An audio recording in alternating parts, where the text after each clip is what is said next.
de aşma deresi var, çayı keçme beresi var. Bu dünyanın açılmamış sir dolu mücizesi var. Ay güneşle yer değişer, gece geçer gündüz olar. Her geçen gün nağıl olar, her günün bir dastanı var. Ağaçta şaxta boran olar, dağlar düzler ağdar olar. Qış öz nağılını yazar, qışın soyuq havası var.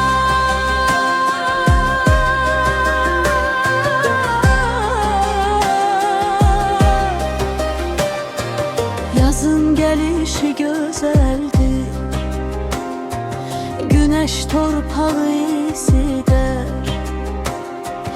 Hər bir tərəf yaşılaşar, çəmənlərə gülələnər. Yayda güneş nuru çiləyər, hər tərəf nura boyanar. Bülbül gülə həmdəm olar, gözəlliklər qəlbə dolar. Ağaçda şaxta boran olar, dağlar düzlər ağdar olar. Qış öz nağılını yazar, qışın soyuq havası